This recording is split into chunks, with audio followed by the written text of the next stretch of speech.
भारत में जन्म से नागरिकता, सिटीजनशिप बाय बर्थ। जन्म से नागरिकता 3 तरीकों से प्राप्त की जा सकती है। 1 जुलाई 1987 या उसके बाद जन्मे व्यक्ति।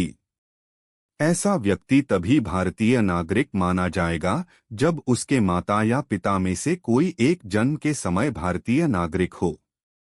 3 दिसंबर 2004 या उसके बाद जन्मे व्यक्ति।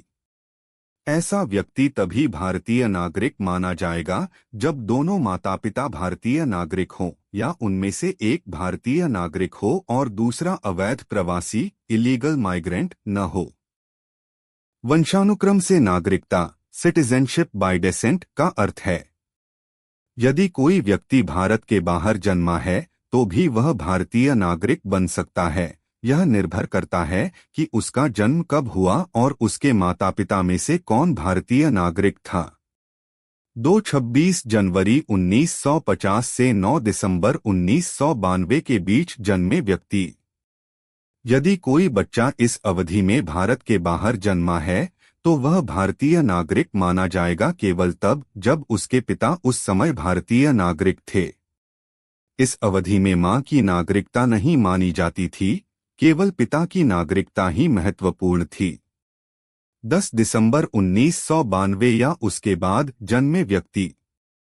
इसके बाद कानून में बदलाव किया गया। अब भारत के बाहर जन्मे व्यक्ति को भारतीय नागरिक माना जाएगा यदि माता या पिता में से कोई एक उस समय भारतीय नागरिक था।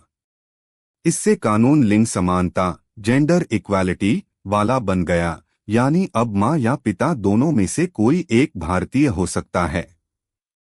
3 दिसंबर 2004 या उसके बाद जन्मे व्यक्ति। इस तारीख के बाद नया नियम जोड़ा गया। अब भारत के बाहर जन्मे बच्चे को स्वतः भारतीय नागरिक नहीं माना जाएगा जब तक कि उसका जन्म भारतीय दूतावास या वाणिज्य दूतावास कॉन्सुलेट में निर्धारित समय सीमा के भीतर पंजीकृत रजिस्टर्ड न किया गया हो। यदि जन्म का पंजीकरण नहीं कराया गया तो भारतीय नागरिकता का दावा नहीं किया जा सकता, भले ही माता पिता भारतीय नागरिक हों।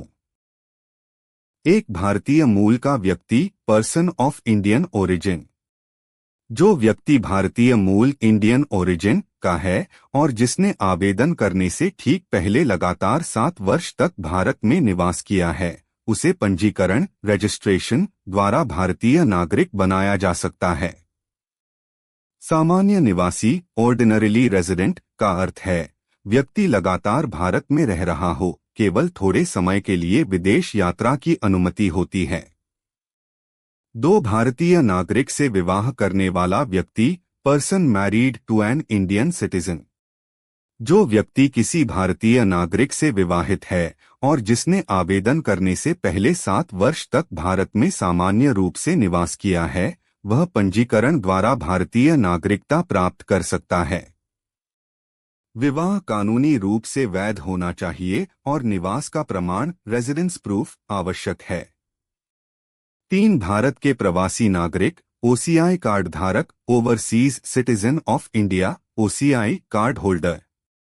जो व्यक्ति भारतीय प्रवासी नागरिक, ओसीआई कार्ड धारक के रूप में कम से कम 5 वर्ष से पंजीकृत है और जिसने आवेदन करने से पहले लगातार 12 महीने तक भारत में निवास किया है, उसे भी पंजीकरण द्वारा भारतीय नागरिकता दी जा सकती है। यह प्रावधान उन ओसीआई कार्ड धारकों को पूर्ण भारतीय नागरिक बनने की अनुमति देता है जो निर्धारित निवास की शर्तें पूरी करते हैं।